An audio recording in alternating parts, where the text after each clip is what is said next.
And what was happening was that Mike, who is going to be doing this particular presentation, I would always use words like best and optimized and all this kind of stuff. And I was trying to do my best. I was new person in the company, and he kept very quietly, very subtly kind of challenging my own use of words and my own use of concepts. And then he invited me one evening to a presentation that he did at the University of Adelaide called Puzzle-Based Learning. And he had the whole audience enthralled with what was going on. And what had happened was that during the presentation, he was doing these puzzles, and as a prize or an incentive, he would say that anybody who could answer the puzzle first would get a free book, the Puzzle-Based Learning. And within about 30 seconds, my competitive urge just rose to the top, and I had to have a book. Just had to have a book. So I kept, trying to, get these puzzles quickly. And with all these brainiacs in the audience there that were doing a heck of a lot better than me, and I was getting more and more frustrated.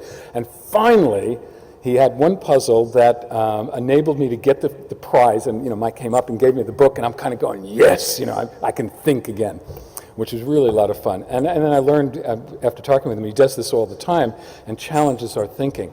And I thought when we were putting together the summit that this would be a wonderful closing exercise, because it has nothing to do with the software, it has nothing to do with what you've been hearing for the last 2 days, but it has everything to do with the way in which we think, the way in which we operate, and the way in which you're going to go back to your companies and see things a little bit differently.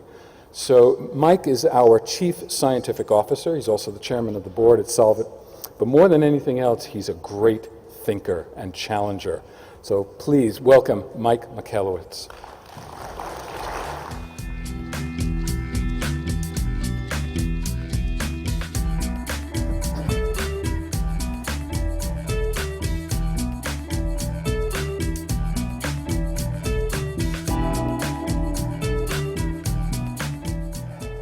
Thank you again for a great welcome, and thank you very much for staying that late into the conference, sacrificing your time just to listen to this presentation.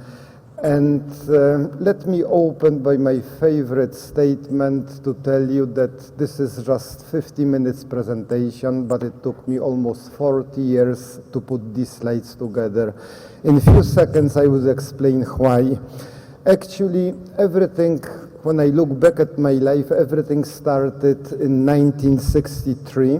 Anyway, the outline of my talk would be the few slides on history and motivation, why we are talking about puzzle-based learning, how it started. Then I will give you some examples, how does it work. And then at the end, I will try to make connection between solving puzzles and solving real-world problems.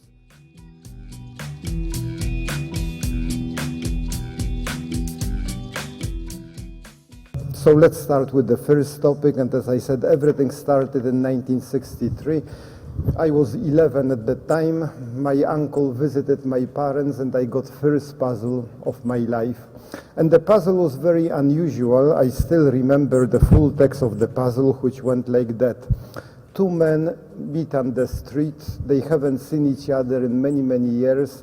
So suddenly they are very happy, talking about everything what is important in their lives, what happened over the last many years. And suddenly one of them says, you know what?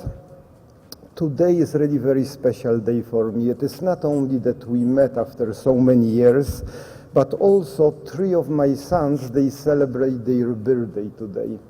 And I heard that you are a very good problem solver, so you should figure it out how old they are. And the other guy said, sure, I can try, but you have to give me some information about your kids. So this happy father said, sure, I can give you some information. For example, the product of their ages, if you multiply the age of the first son by the age of the second son by the age of the third son, you will get number 36. And this problem solver thought a little, and he said, this is excellent piece of information, but I need still something more than that. And the happy father said, okay, I will give you another hint. If you add the age of the first son, second son, and the third son, you will get a number which is the same number as the number of windows in the house which is next to us. This problem solver thought a little bit further and he said, still I need more information. The father replied, sure, my oldest son has blue eyes. And the problem solver said, oh, that's sufficient, and he gave the answer immediately. Some of you, especially those of you who are not familiar with this puzzle, might be a little bit confused what is going on. What is the connection between blue eyes and whether the guy was 18 or 6 or 12 or whatever. So I was 11 at that time and I was confused to greatest extreme.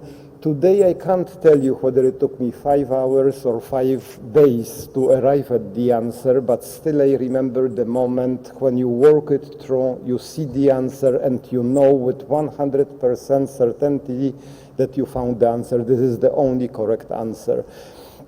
So I do believe today that this 1963 was one of the turning points in my life. From that point I started collecting puzzles. I developed some interest. Later, when the collection was growing, I was classifying this collection of puzzles into categories. Some of them were, from today's perspective, optimization puzzles or probabilistic puzzles or puzzles which are based on constraint processing and many other types and very different puzzles which require different approach, different reasoning processes. So over the next 30-something years, whatever I did in my life, whatever presentation I was giving here and there, I tried to illustrate some concept just by providing a few puzzles along the lines to illustrate some reasoning process, the way to solve the problem, and so on.